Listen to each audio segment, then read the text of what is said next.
Well, hello there, and welcome to Old Retold. I'm your host, Sammy, here to do what your high school English teacher never dared: cut the fluff, ditch the homework, and show you why these old stories still pack a punch. With more sarcasm, less suffering.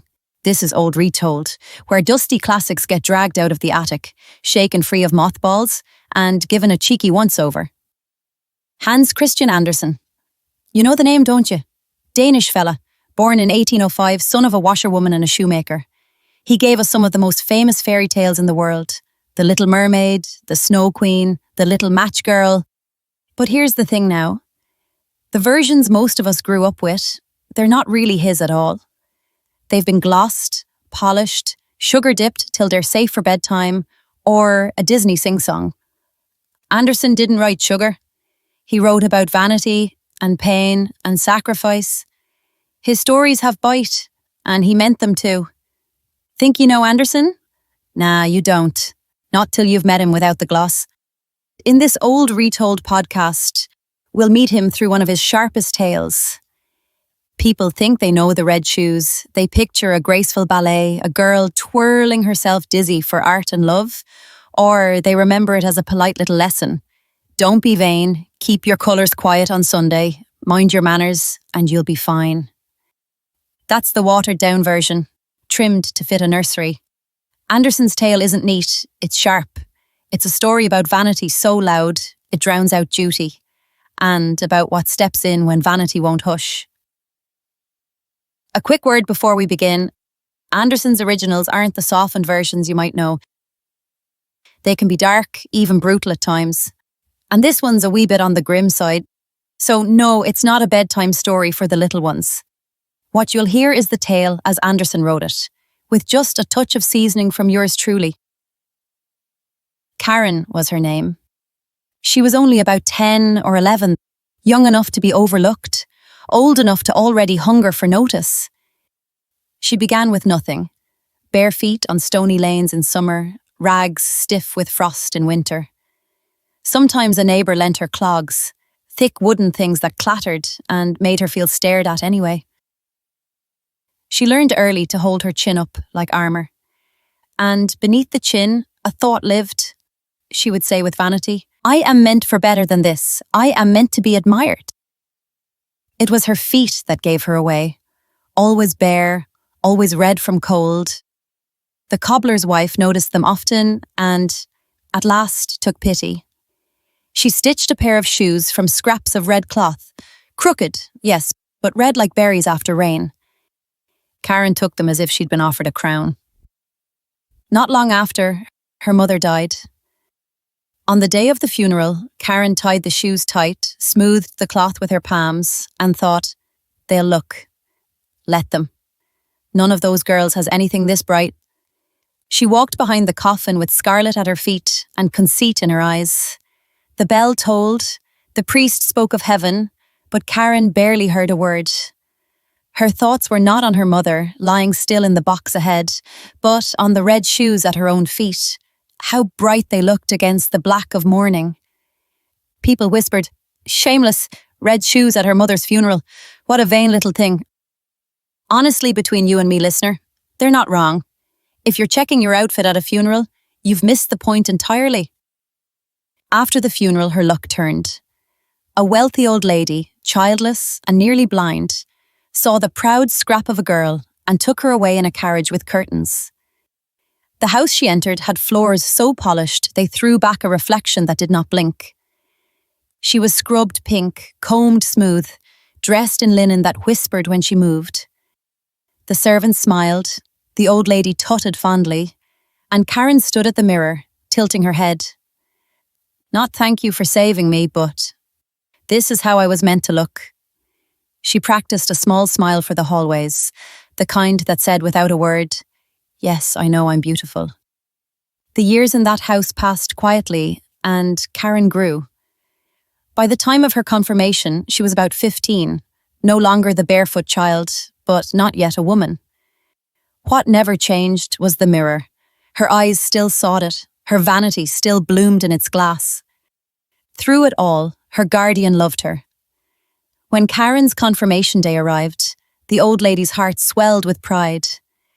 This was the moment she had long prepared the girl for, solemn, proper, and blessed. For those of us outside 19th century Denmark, confirmation wasn't just another Sunday service. It was the step. At 14 or 15, you stood before the whole church to declare you were ready to take your place as an adult in the eyes of God and the community. Think of it as graduation, only with stricter clothing rules and absolutely no applause. The day was meant to be marked with humility, reverence, and plain dress. Now, back to Karen. Her guardian ordered her a pair of neat black shoes for the solemn walk into church. At the shoemaker's, the window glittered with possibilities, and among them a pair of red shoes, smooth leather gleaming as if polished with cherries. Karen's gaze fixed on them at once, and the shoemaker, noticing, lifted them out with a knowing little flourish. The old lady squinted, her eyes clouded with age, and asked, "They are black, aren't they?" She could hardly tell colours anymore. The shoemaker said nothing, and Karen let the silence stretch, her heart racing at the chance. Then she smiled and whispered the lie, sweet as sugar. "Yes. Black enough." Black enough, eh? Well, maybe if you squinted, shut one eye, and the candles were out. Even the shoemaker knew it. But sure, a sale's a sale. And the poor old lady? Blind as a hedgehog in a coal shed, bless her, nodding along and paying for the privilege. So the bargain was struck, the box carried home. Karen could hardly wait. In her room she drew the shoes out as though they were treasure, ran her fingers over the leather and slid her feet inside. Her breath snagged. They made her ankles look fine, her step delicate. She turned once in front of the mirror and thought, "Everyone will notice. I'll outshine the candles." So, when the day of confirmation came, she walked into the church in a white dress with scarlet glowing beneath the hem. The hymns rose, the priest spoke, the congregation bowed. Karen kept her head low too, but not in prayer. She was admiring the shine on her own feet, the way the leather caught the candlelight and made her feel taller. Around her, others noticed. Heads dipped in reverence, then tilted sideways, eyes flicking towards the flash of scarlet beneath her dress. A murmur ran down the pews like a draught under a door. Red shoes, at a confirmation, shameless. The old lady, her sight clouded, caught the whispers and asked softly, "Are they not black?" A neighbour leaned in, shaking their head. "No, red, bright red." As for Karen, well, she was in her element. She wasn't listening to the priest, oh no. In her head it was, "I'm the loveliest girl in the church." And honestly, that little thought seemed to warm her more than all the holy words combined. When the service ended and the people streamed out, an old soldier stood at the church door, waiting there as though he belonged to the threshold itself. His beard hung long and grey. His coat was patched, his boots dusty, but his eyes, there was a glint in them, a knowledge that made the air go a touch colder. He bent as if in courtesy, his fingers brushed the red leather, and he whispered, just for her, "What beautiful dancing shoes." Karen felt delighted. The words struck her like praise, and she couldn't help herself. She gave a few proud little steps, showing off the shine of the leather. The soldier's eyes followed, and she flushed with satisfaction, nodding as if to say, "Yes, I know." But the whisper didn't drift away like a compliment. It clung. It had weight, the way a bad promise does, tightening around her ankles like a knot. Karen, of course, had no idea what was waiting around the corner. She left the church that day with the soldier's words echoing in her head, not as a warning but as praise. All week she thought of it, replaying the moment at the door, the little steps she'd dared to take, the way the shoes had shone beneath her dress. By the time Sunday came again, her mind was set. When it was time for church, her guardian frowned at the red shoes. "Not those," she said. "Not for church." Karen lowered her lashes in false meekness, the way you might calm a skittish horse. "I'll be very good," she whispered, and slipped them on anyway. In the pew she bent her head again, her eyes drawn down as if the shoes pulled them by a thread. When the congregation stood to leave, her feet gave a little turn of their own, a sly step as if the organ still played. Karen caught herself and steadied quickly, cheeks burning. She brushed it off at once, telling herself it was nothing, only her eagerness to look graceful, a little flourish she'd made without thinking. That's what she believed. But to those watching, the step looked too sudden, too sure, as though the shoes had tugged before she had. There was a holy procession soon after, banners high, townsfolk in their Sunday best. Against the old lady's instruction, Karen slipped into the red shoes once more. She joined the line with the gentle sway of someone's certain eyes were on her. The drums thudded, the singers' voices braided in the air, and her feet answered. A quickened step, a turn, a graceful lift of the toe. At first she thought it was her flair, her little show of beauty amidst the solemn march. She let herself twirl once, just enough to feel the leather flash in the sunlight. But the twirl became a whirl, the step a spin. Before she knew it, she had broken free of the solemn line, wheeling out like a bright fish from dark water. People gasped. Some covered their mouths. The old lady hissed, mortified, her face flushed with shame. "Never again," she said in a voice that shook. "Do you hear me, child?" Karen dropped her head, all meekness on the outside. But that night she polished the shoes until the leather shone like a red smile, her own reflection in them bright with secret pride. Days passed. The sting of the procession lingered for the old lady, who could scarcely show her face in town without hearing a murmur of the red shoes. For Karen, though, the shame slid off like water. She only thought of the next chance to wear them. But before that chance arrived, the old lady took ill. The house grew quiet, curtains drawn, voices hushed. By her bed, Karen was meant to sit, to read softly from the hymn book, to cool the brow, and perhaps repay the years of kindness with care. Instead, Karen's thoughts drifted to the great ball in town.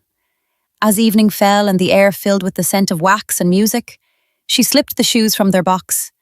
They needed no polish, yet she rubbed them anyway, watching the line of light glide across the red leather. What a waste, she thought, to sit beside a sickbed when I could be turning heads. I wasn't meant to play nurse. I was meant to be admired. Entitled, isn't she, our Karen?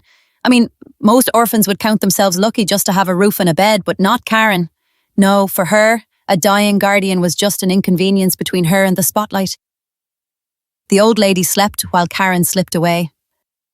The ball was a lantern-lit marvel, light spilling over silk gowns and polished floors. When Karen entered, the red shoes kissed the boards with a sound like a promise. She moved into the music, and the music seemed to move into her. Every step was light, every turn more graceful than the last. Eyes followed her, they always had, but tonight she felt them more keenly, the attention wrapping around her like warmth from the lamps. She glowed, certain she was the jewel of the room. The notes poured through her like wine, dizzying and sweet. Her body answered without thought, as if she were no longer dancing but being danced. For a moment it seemed the whole hall existed only for her. The lamps to shine on her, the fiddles to call her name, the floor itself to rise and carry her onward. In that heady rush, she felt her heart's desire granted at last, to be admired above all others, to be the one every gaze clung to, as if nothing else in the world was worth looking at. Then the music stopped. Her feet did not. One jaunty step, then another, and still another. She tried to laugh it off, a little flourish to prove she could carry the room without music. But the steps quickened, sharper and sharper, as though the shoes had found their own rhythm. Faces blurred into streaks of astonishment. The doors flew open, night air rushed in, and Karen spun out into the street.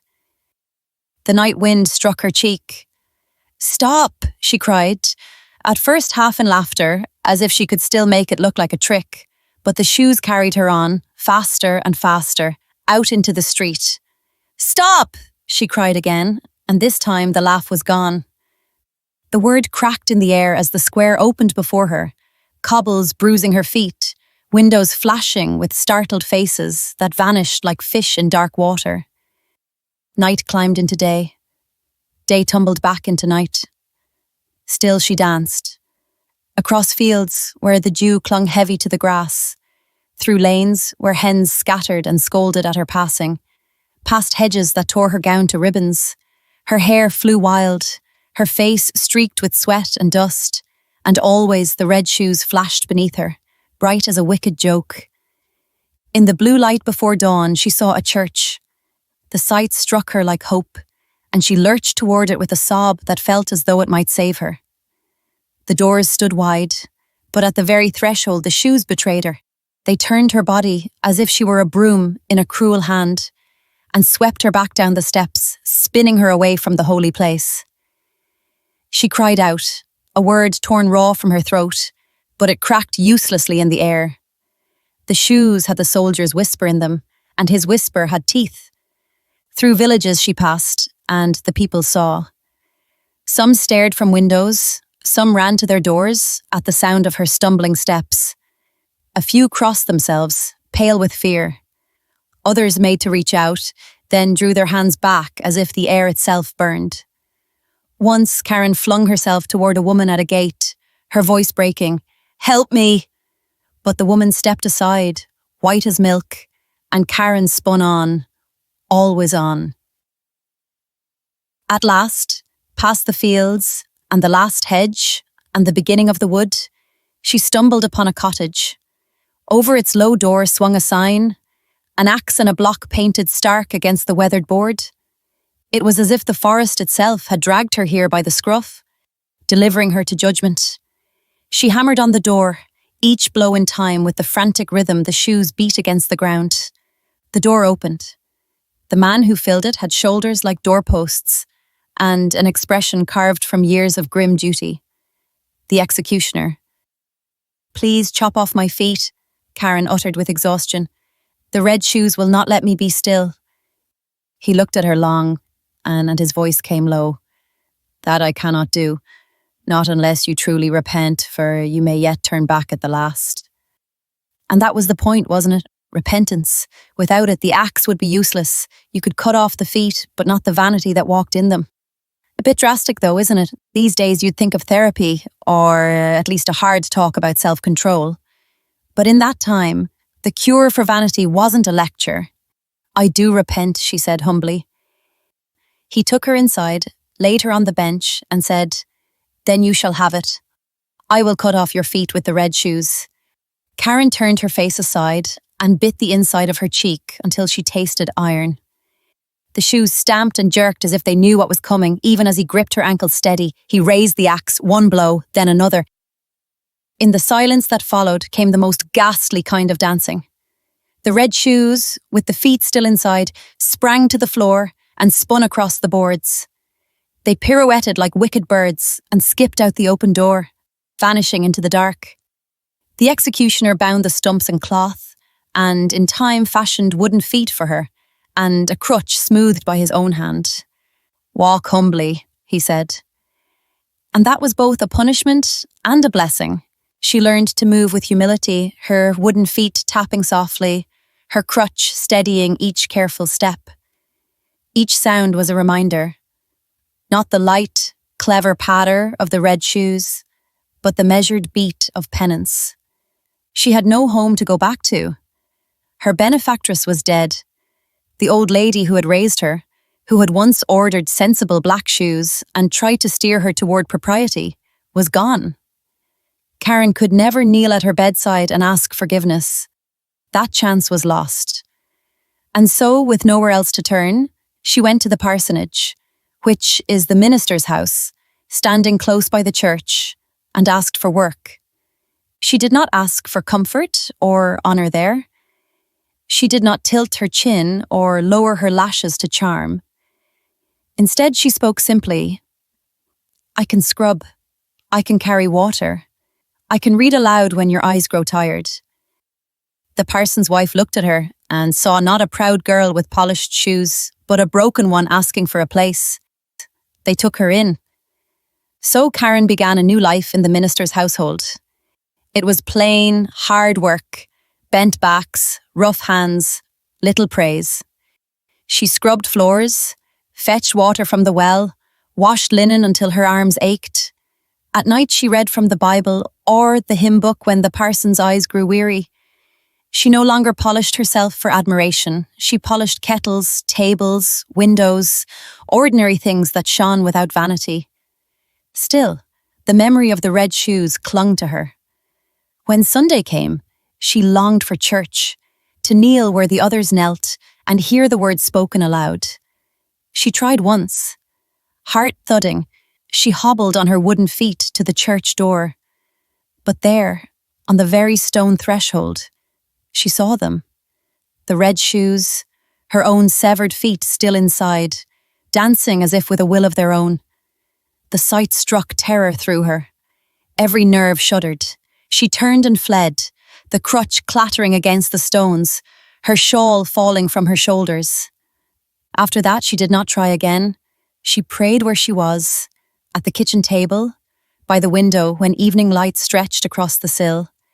She prayed quietly, with no thought of how she looked doing it, and slowly, her vanity unthreaded, not shattered in one blow, but worn away, strand by strand, like an old hem that finally comes loose. Time worked its quiet change. She grew content with smallness. When a neighbour's child cried, she lifted them without thought of admiration. When the pastor's wife sighed over laundry, Karen rolled up her sleeves and worked in silence. No eyes turned toward her now, and she no longer needed them to. At last, one winter night, she had asked to sit by the window while the family went to the late service. "I will listen," she said. The bell tolled, carrying through the air as if the house itself had a heart. She opened her hymn book and read steadily, line by line. And then peace came over her, deep and sure. Her heart broke with longing for heaven. And in that moment, an angel lifted her soul into the light, where there was no more vanity, no more red shoes, only mercy. What of the shoes? In the mind's eye you can still see them, bright as sin and tireless, tapping somewhere just at the edge of any road where someone thinks, they'll all look at me. They are a warning in leather. Conceit will have you dancing when you want to rest, and it will not let go until something dear is cut away. And if you're wondering about the old soldier at the church door, the one with the beard and the glint, why did he curse her? He didn't need a reason beyond the one she gave. He came when her vanity was loudest, at the very threshold where humility was meant to speak. He laid a whisper on the red leather that matched the boast in her heart, and the whisper stuck. Some figures don't force your hand. They wait until your hand lifts the wrong thing. Then they make certain you don't set it down. And that's the end of Karen's tale. No soft landing, no gentle lesson whispered before bed. In those days, fairy tales weren't stitched together to soothe children, but to sear a moral into the mind. Vanity, pride, conceit, whatever word you choose, Andersen's cure was never a kind word or a quiet chat. It was sharp, severe. If you craved admiration above all else, you didn't just get scolded, you got dragged through brambles, chopped to bits, and sent hobbling toward repentance on wooden legs. Harsh, absolutely. But that was the point. These weren't bedtime stories to help you drift off with a smile. They were warnings, dressed in lace and ribbons, and they meant to bite. And Karen's story, grim as it is, still lingers for one reason. It reminds us that what we chase, we may never outrun. You've been listening to Old Retold podcast, classic stories abridged and brought to life once more. If you've enjoyed this tale, be sure to follow and join me again, where another timeless story waits to be retold. Until next time, pour a cuppa. Look out for another twiddly detail, where old stories play dress up in the present.